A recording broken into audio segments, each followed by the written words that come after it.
जय Hind, good morning all of you. तो कैसे हैं आप लोग? आई होप कि आप अच्छे होंगे। दोस्तों, आज के क्लास में हम लोग जीके जीएस के कुछ महत्वपूर्ण सवाल को कवर करने वाले हैं जो आपके एग्जाम पैटर्न पर आधारित है। और सारे प्रश्न को आपको ध्यान से देखना है, उसके ऑप्शन को ध्यान से देखना है। इसके बाद आपको जो है मॉक टेस्ट लगाना है और आंसर को हिट करना है, ताकि जो ज़्यादा से ज़्यादा आप जो है क्लास को अटेंड कीजिए और ज़्यादा से ज़्यादा स्कोर कीजिए। और आप कमेंट करके बताएंगे कि मुझे कि आज के क्लास में आपने कितना स्कोर किया है, आपका कितना अटेम्प्ट लिया है और आपका कितना स्कोर सही आ रहा है। और साथ ही साथ यदि आपने अभी तक हमारे चैनल को सब्सक्राइब नहीं किया है तो अभी तुरंत हमारे चैनल को सब्सक्राइब कीजिए और बेल आइकन को प्रेस कीजिए, ताकि जो भी क्लास आपको अपलोड हो तो वो नोटिफिकेशन आपको सबसे पहले मिले और ज़्यादा से ज़्यादा आप क्लास को अटेंड कर सकते हैं। और इसके साथ ही यदि आपने टेलीग्राम से नहीं जुड़े हुए हैं तो नीचे डिस्क्रिप्शन में टेलीग्राम का लिंक दिया गया है। वहाँ सारे जो है एग्ज़ाम मटेरियल जो है प्रोवाइड किया जाता है, यानी कि जो भी क्लास का पीडीएफ रहता है वो जो आपको टेलीग्राम पर प्रोवाइड किया जाता है। अन्य भी एग्ज़ाम मटेरियल जो है दिया जाता है, तो आपको एग्ज़ाम में बहुत ही हेल्पफुल होने वाला है।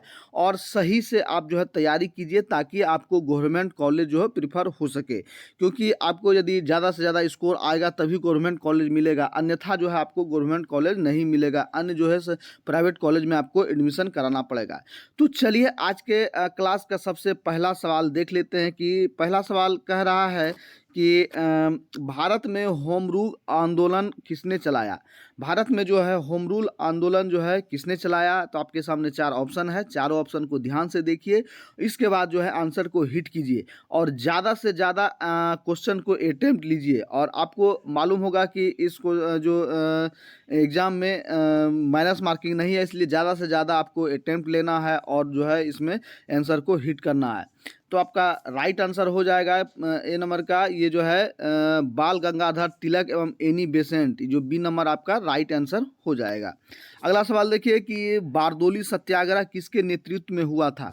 बारदोली सत्याग्रह जो हुआ था ये किसके नेतृत्व में हुआ था, तो आपको बताना है। इनमें से चार ऑप्शन दिया गया है, चार ऑप्शन को ध्यान से देखिए। इसके बाद जो है आंसर को हिट कीजिए। तो आपका राइट आंसर हो जाएगा, ये जो है सी नंबर होगा, ये जो है सरदार वल्लभ भाई पटेल। सरदार वल्लभ भाई पटेल को जो है बारदोली सत्याग्रह का नेतृत्व किया था। अगला सवाल देखिए कि दलित वर्ग एसोसिएशन की स्थापना किसने की। दलित वर्ग एसोसिएशन की स्थापना किसने की। सारे ऑप्शन को ध्यान से देखिए, इसके बाद जो है आंसर को हिट कीजिए। तो आपका राइट आंसर हो जाएगा, ये जो है भीमराव अंबेडकर ने जो है दलित वर्ग एसोसिएशन की स्थापना की है। अगला सवाल देखिए कि भारतीय राष्ट्रीय कांग्रेस के प्रथम अध्यक्ष कौन थे। भारतीय राष्ट्रीय कांग्रेस के प्रथम अध्यक्ष कौन थे, आपको बताना है। और बिल्कुल से सरल से सवाल है और आपके एग्जाम पैटर्न से रिलेटेड है, यानी कि जो आपके प्रीवियस ईयर में क्वेश्चन पूछा गया है वही सब सवाल जो है आपके लिए मैं लेकर आता हूं और आपको मैं ये क्लास करा रहा हूं, प्रोवाइड कर रहा हूं।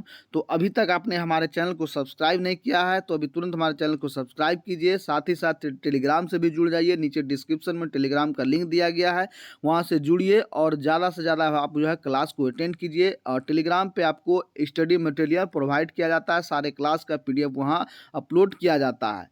तो आपका 4 नंबर क्वेश्चन का राइट आंसर हो जाएगा, यानी कि भारतीय राष्ट्रीय कांग्रेस के प्रथम अध्यक्ष कौन थे, तो आपको बताना है। तो आपका राइट आंसर हो जाएगा, ये जो है व्योमेश चंद्र बनर्जी जो है भारतीय राष्ट्रीय कांग्रेस के प्रथम अध्यक्ष थे। अगला सवाल देखिए कि भारतीय राष्ट्रीय कांग्रेस की स्थापना किस वर्ष हुई, इसके संस्थापक कौन थे। कह रहा है कि भारतीय राष्ट्रीय कांग्रेस की स्थापना कहाँ हुई और इसके संस्थापक कौन थे। तो आपका राइट आंसर हो जाएगा, ये जो है 1885 ईस्वी में स्थापना हुआ और जो है ए.ओ. ह्यूम जो है ये भारतीय राष्ट्रीय कांग्रेस के संस्थापक थे। तो दो क्वेश्चन आपको यहाँ बन रहा है कि भारतीय राष्ट्रीय कांग्रेस की स्थापना कब हुई, तो आपको बताना 1885 ईस्वी में, और इसके संस्थापक कौन थे। तो आपका राइट आंसर हो जाएगा ए.ओ. ह्यूम।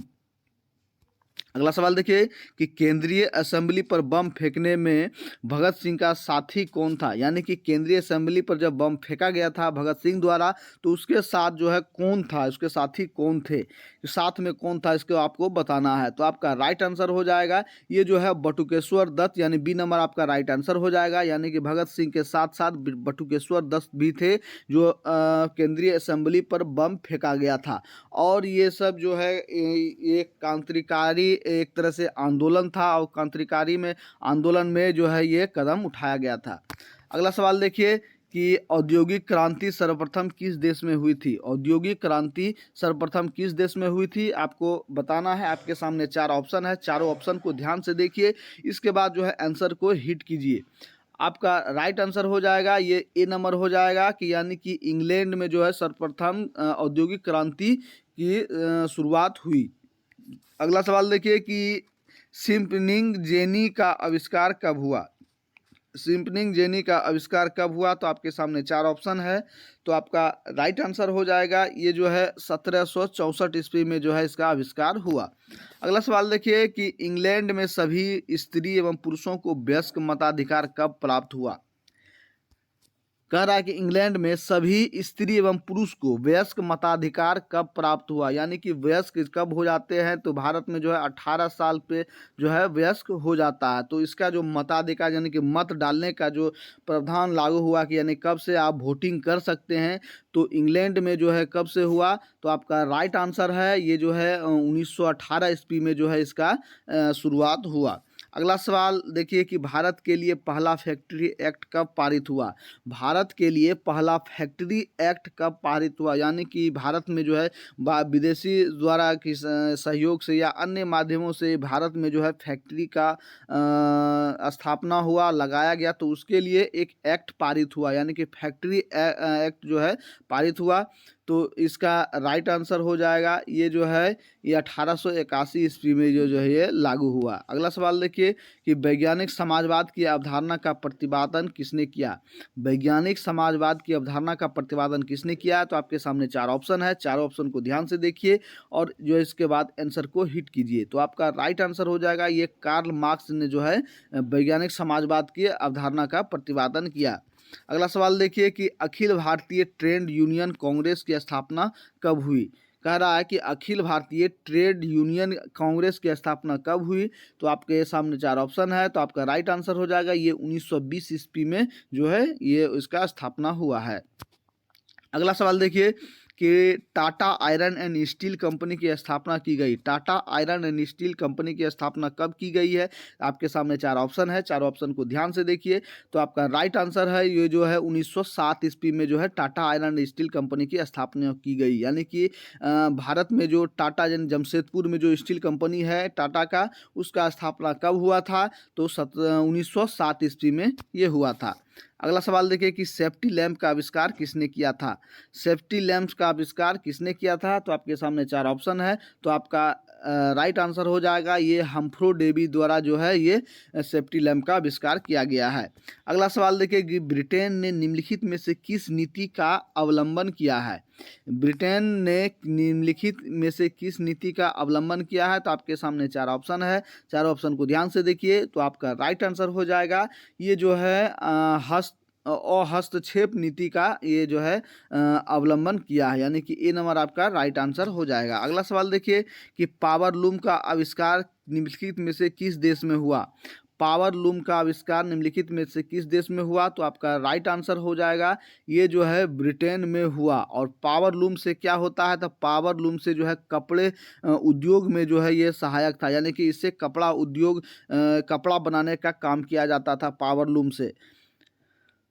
और इसके पहले हैंडलूम था। हैंडलूम मतलब कि हाथ से जो बुनाई किया जाता था कपड़े का, उसको हैंडलूम कहते हैं। और जो इलेक्ट्रिक के माध्यम से जो चलाया गया उसे जो है पावर लूम कहा जाता। तो सूती वस्त्र उद्योग के लिए सबसे महत्वपूर्ण योगदान जो है हैंडलूम और पावर लूम का रहा है।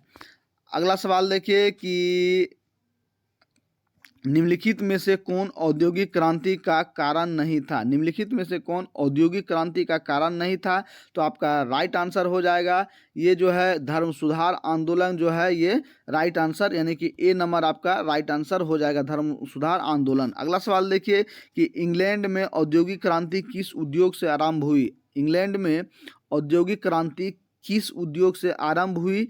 तो आपका राइट आंसर हो जाएगा ये जो है वस्त्र उद्योग से जो है ये वहाँ जो है औद्योगिक क्रांति जो है आरंभ हुई। यानी कि सबसे प्रथम जो है उद्योग लगाया गया वो जो है वस्त्र उद्योग का जो लगाया गया। और जो है उद्योग की क्रांति कहाँ से हुआ? तो इंग्लैंड से हुआ।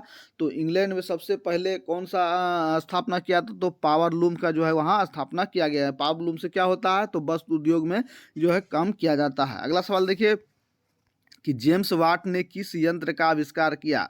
जेम्स वाट ने किस यंत्र का आविष्कार किया? जेम्स वाट द्वारा क्या उसको बनाया गया? तो आपका राइट आंसर हो जाएगा ये जो है भाप इंजन का आविष्कार जो है जेम्स वाट द्वारा किया गया सर्वप्रथम, जो कि वाष्प यानी कि पानी को गर्म करके जो है इंजन को चलाया गया भाप के माध्यम से। तो वो जो है वाष्प इंजन यानी कि वाष्प इंजन जो है का आविष्कार किया गया। अगला सवाल देखिए कि ईस्ट इंडिया कंपनी ने गुमास्तकों की नियुक्ति क्यों की? कह रहा है कि ईस्ट इंडिया कंपनी ने गुमास्तकों की नियुक्ति क्यों की? तो आपके सामने 4 ऑप्शन है, तो इसमें से ऑप्शन दिया गया है। मैं एक बार ऑप्शन को पढ़ के बता देता हूं कि जो गुमास्तकों की नियुक्ति की थी, क्या वो लगान वसूलने के लिए किया था, या कपास की खेती को बढ़ाने के लिए किया था, या बुनकरों पर नियंत्रण रखने के लिए किया था, या गाँव में शांति व्यवस्था बनाए रखने के लिए किया था?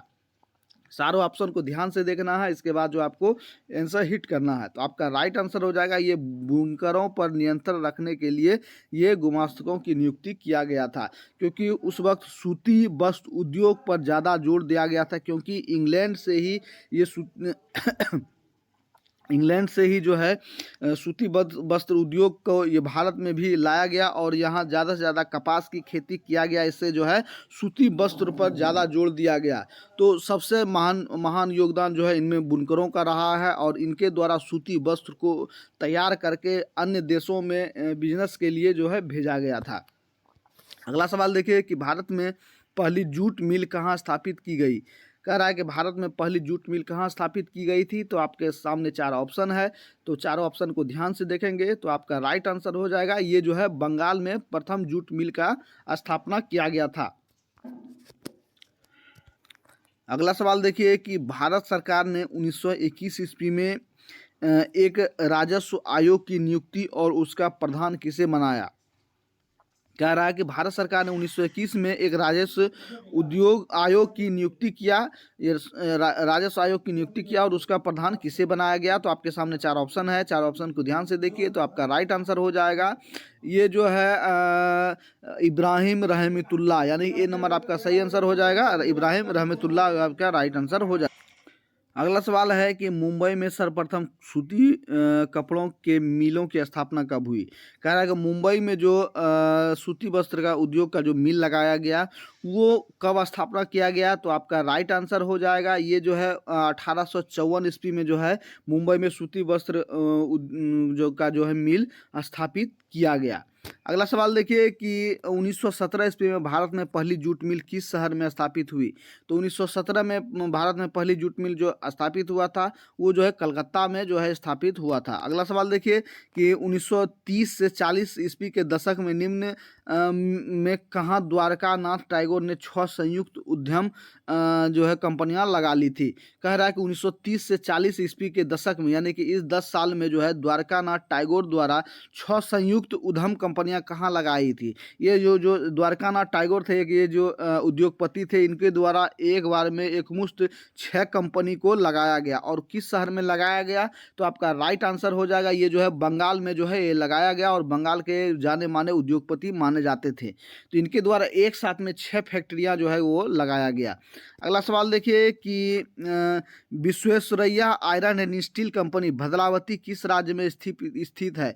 यानी कि भद्रावती आयरन कंपनी लोहा जो फैक्ट्री है वो किस राज्य में स्थित है? तो आपको बताना है। तो आपका राइट आंसर हो जाएगा ये जो है कर्नाटक में स्थित है। जो इसके नाम से किसके नाम से है? तो Visvesvaraya iron and steel company. अगला सवाल देखिए कि भारत में Tata hydro electric power station की स्थापना कब हुई। कह रहा है कि भारत में Tata hydro electric power station की स्थापना कब हुई। तो आपके सामने चार ऑप्शन है, चार ऑप्शन को ध्यान से देखिए तो आपका राइट आंसर हो जाएगा ये 1910 ईस्वी में ये स्थापना किया गया। अगला सवाल देखिए कि औद्योगिकीकरण के निम्नलिखित में से कौन से कारक है। औद्योगिकीकरण के निम्नलिखित में कौन सा कारण है। तो आपके सामने चार ऑप्शन है तो आपका राइट आंसर हो जाएगा ये जो है ये उपयुक्त सभी, यानी कि नए नए मशीनों का आविष्कार करना, कोयले एवं लोहे की प्रचुरता होना या एवं जो है फैक्ट्री प्रणाली को शुरुआत करना, ये सभी जो है औद्योगिकीकरण का जो है ये कारण है, यानी ये सभी रहेगा तभी उद्योग में जो है बढ़ावा मिलेगा। अगला सवाल देखिए कि 1750 ईस्वी तक ब्रिटिश भारत की जनसंख्या का कितना प्रतिशत गांव में निवास करती थी। कह रहा है कि 1750 ईस्वी तक ब्रिटिश भारत की यानी कि जिस समय अंग्रेजों के अधीन था भारत, उस समय कह रहा है कि भारत की जनसंख्या जो है कितनी प्रतिशत गांव में निवास करती थी, कितने प्रतिशत लोग गांव में रहते थे और कितने प्रतिशत लोग शहर में रहते थे। तो आपका राइट आंसर हो जाएगा ये जो है 80% तक लोग जो है उस समय गांव में लोग रहते थे, 20 ही प्रतिशत जो है आपको शहर में बड़े बड़े शहरों में लोग निवास करते थे। अगला सवाल देखिए कि सूती कपड़ा तैयार करने वाले आधुनिक कारखाने के निर्माण में लगे हुए थे। सूती कपड़ा तैयार करने वाले आधुनिक कारखाने के निर्माण में लगे हुए थे, कौन लगे हुए थे। तो इनमें से आपका राइट आंसर हो जाएगा ये जो है उपयुक्त सभी, यानी कि डी नंबर हो जाएगा। इसमें पारसी, गुजराती, बोहरा, मुसलमान, यानी इन सारे जो है समुदायों के सहयोग से जो है सूती वस्त्र को जो है ये कारखाना फल फूल रहा था। बिल्कुल ही सरल भाषा में आपको मैं समझाने की कोशिश करता हूं और इसलिए यदि आपने अभी तक हमारे चैनल को सब्सक्राइब नहीं किया है तो अभी तुरंत हमारे चैनल को सब्सक्राइब कीजिए। साथ ही साथ नीचे टेलीग्राम का लिंक दिया गया डिस्क्रिप्शन में, वहां से जो आप हमारे टेलीग्राम से भी जुड़ सकते हैं। वहां आपको सारे स्टडी मटेरियल जो है प्रोवाइड किया जाता है, जैसे कि डीएलएड के लिए जो आपको जो है सेट भी वहाँ भेजा जाता है, आप वहाँ से भी सेट बना सकते हैं। इसके साथ साथ ही अन्य जो भी मटेरियल होता है वो वहाँ प्रोवाइड किया जाता है। अगला सवाल देखिए, भारत में कोयला उद्योग का प्रारंभ कब हुआ। भारत में कोयला उद्योग का प्रारंभ कब हुआ। तो आपका राइट आंसर हो जाएगा ये जो है 1914 ईस्वी में प्रारंभ हुआ। अगला सवाल देखिए कि फ्लाइंग शटल का आविष्कार किसने किया। कह रहा है कि फ्लाइंग शटल का आविष्कार किसने किया। तो आपके सामने चार ऑप्शन है, चारों ऑप्शन को ध्यान से देखिए और जिसके बाद आंसर को हिट कीजिए। आपका राइट आंसर हो जाएगा ये जो है जॉन के ने जो है फ्लाइंग शटल का आविष्कार किया, यानी कि ए नंबर आपका राइट आंसर हो जाएगा। अगला सवाल देखिए कि भारत ने न्यूनतम मजदूरी कानून किस वर्ष पारित की। कह रहा है कि भारत में न्यूनतम मजदूरी कानून किस वर्ष पारित की। तो आपका राइट आंसर हो जाएगा ये जो है 1948 ईस्वी में पारित की। न्यूनतम मजदूरी का मतलब है कि कम से कम मजदूरी जो है आपको जो है मान लिया जाए 100 रुपया कम से कम रखा गया है, इससे कम मजदूरी आपको कोई नहीं दे सकता था। तो इससे पहले होता था कि लोग मजदूर को रख लेते थे और मनमाना मजदूरी दे करके उससे ज़बरदस्ती काम भी करवा लेते थे और उसको मुनासिब जो पैसा भी नहीं मिलता था।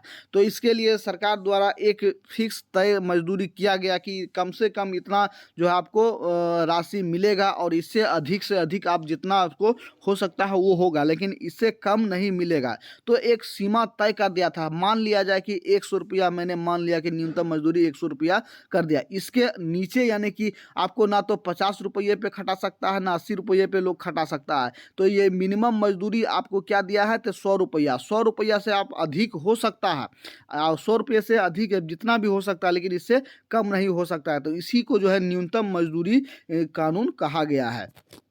अगला सवाल देखिए कि भिलाई, राउरकेला और दुर्गापुर में कब इस्पात कारखाने खुले हैं। जो ये भिलाई, राउरकेला और दुर्गापुर में जो लोहे की फैक्ट्री का जो स्थापित हुआ वो कब हुआ है। तो आपको बताना है कि तीनों एक साथ हुआ है। तो आपका राइट आंसर हो जाएगा ये जो है 1955 ईस्वी में भिलाई में, राउरकेला में और दुर्गापुर में, तीनों जगह जो है स्थापित 1955 ईस्वी में हुआ है। अगला सवाल देखिए कि इंग्लैंड में पहला फैक्ट्री कानून कब पारित हुआ। इंग्लैंड में कह रहा है कि पहला फैक्ट्री कानून कब पारित हुआ है। तो आपका राइट आंसर हो जाएगा ये जो है 1901 ईस्वी में जो है ये कानून पारित हुआ है।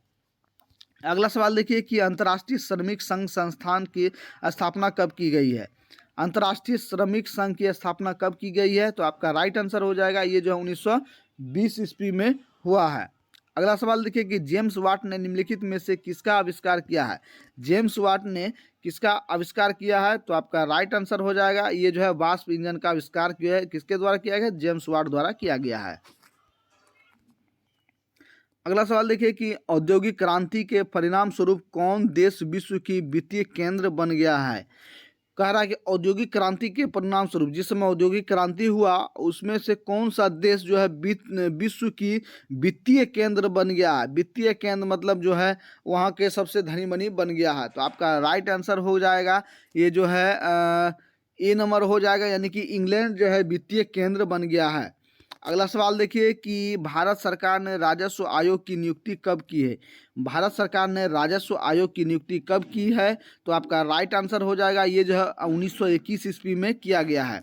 अगला सवाल देखिए कि कानपुर में एल्गिन मिल की स्थापना कब की गई। कानपुर में एल्गिन मिल की स्थापना कब की गई है, तो आपका राइट आंसर हो जाएगा ये जो है 1960 ईस्वी में किया गया है।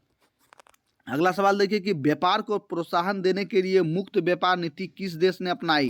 कह रहा है कि व्यापार को बढ़ावा के लिए जो है मुक्त व्यापार नीति, खुला व्यापार नीति जो है किस देश ने अपनाई, तो आपका राइट आंसर हो जाएगा ये जो है इंग्लैंड ने जो है अपनाई। और कहेगा कि औद्योगिक क्रांति किस देश से हुआ, तो इंग्लैंड से हो जाएगा। उद्योग सबसे बढ़ावा कहाँ दिया गया, तो इंग्लैंड में दिया गया, यानी कि इंग्लैंड से ही औद्योगिक क्रांति को जो है स्थापित किया गया।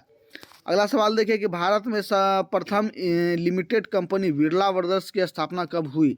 अभी बिरला कंपनी जो है बिरला ब्रदर्स की स्थापना कब हुई भारत में, तो आपका राइट आंसर हो जाएगा ये जो है 1917 ईस्वी में हुआ है।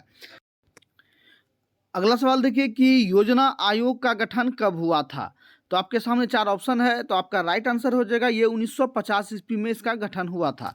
अगला सवाल देखिए कि जनसंख्या का घनत्व सबसे अधिक कहाँ होता है। तो जनसंख्या का घनत्व सबसे अधिक कहाँ होता है, तो आपके सामने चार ऑप्शन है, तो आपका राइट आंसर हो जाएगा ये महानगर में स्थित है, क्योंकि सबसे महानगर में सबसे ज़्यादा जनसंख्या का घनत्व होता है, क्योंकि ये छोटे छोटे जगहों में लोग निवास करते हैं यानी रहते हैं, तो और वहाँ गाड़ी घोड़ों और रोडों की संख्या ज़्यादा होती है और ज़्यादा से ज़्यादा लोग जीविकोपार्जन के लिए जो है महानगरों में लोग जाते हैं। जो गांव से, कस्बों से, नगर से ये लोग जो है कहाँ पलायन करते हैं, तो महानगर में करते हैं, क्योंकि जीविकोपार्जन का सबसे अच्छा स्रोत कहाँ माना जाता है, तो महानगर में माना जाता है, इसलिए ज़्यादा से ज़्यादा लोग वहाँ रहते हैं, इसलिए ज़्यादा से ज़्यादा जनसंख्या का घनत्व कहाँ होता है, तो महानगर में होता है। अगला सवाल देखिए कि लंदन में अनिवार्य प्राथमिक शिक्षा लागू कब हुआ। लंदन में अनिवार्य प्राथमिक शिक्षा लागू कब हुआ, तो आपके राइट आंसर हो जाएगा ये जो है 1870 ईस्वी में अनिवार्य प्राथमिक शिक्षा लागू हुआ, यानी कि अनिवार्य शिक्षा 0 से 5 वर्ष तक के लमसम जो बच्चों को अनिवार्य शिक्षा ये हर हाल में शिक्षा देना है। अगला सवाल देखिए कि कौन सा सामाजिक वर्ग बुद्धिजीवी वर्ग के रूप में उभर कर आया। कह रहा है कि कौन सा सामाजिक वर्ग जो है बुद्धिजीवी वर्ग के रूप में उभर कर आया, तो आपका राइट आंसर हो जाएगा ये जो है मध्यम वर्ग लोग जो है ज़्यादा से ज़्यादा उभर कर आया है। अगला सवाल देखिए कि पूंजीपति वर्ग के द्वारा किस वर्ग का शोषण हुआ। पूंजीपति लोग जो है किस लोग का ज़्यादा से ज़्यादा शोषण किया है, तो आपका राइट आंसर हो जाएगा ये जो है श्रमिक वर्ग का जो है ज़्यादा से ज़्यादा शोषण किया, यानी कि पूंजीपति लोग थे वो ज़्यादा से ज़्यादा लोगों को ला करके काम ज़्यादा अधिक से अधिक करवाता था और ना ही उसको मजदूरी दिया जाता था, न्यूनतम मजदूरी भी नहीं मिलता था, तो ऐसे में जो है लोग ज़्यादा से ज़्यादा शोषण किसका किया, तो श्रमिक वर्ग का किया गया है। अगला सवाल देखिए कि 1810 से 1880 ईस्वी तक लंदन की आबादी 10 लाख से बढ़कर कहाँ तक पहुँच गई थी, तो आपका राइट आंसर है ये जो है 40 लाख तक पहुँच गया था। अगला सवाल देखिए कि आधुनिक काल में से पूर्व शहरों की स्थापना के महत्वपूर्ण आधार थे। कह रहा आधुनिक काल में से पूर्व शहरों की स्थापना के महत्वपूर्ण आधार क्या थे, तो आपका राइट आंसर हो जाएगा ये जो है क एवं ख दोनों, यानी कि ए और बी, व्यापार और धर्म दोनों जो है ये थे। अगला सवाल देखिए कि आधुनिक शहर के उदय का इतिहास लगभग पुराना है। आधुनिक शहर का इतिहास जो है ये लगभग कितना पुराना है, तो आपका राइट आंसर हो जाएगा ये जो है 800 वर्ष जो है लमसम पुराना है। तो फ्रेंड्स ज़्यादा से ज़्यादा कमेंट कीजिए और बताइए कि आज के क्लास में आपका कितना टोटल स्कोर आ रहा है और कितना आपने अटेम्प्ट किया है और कितना आपका सही सवाल आ रहा है।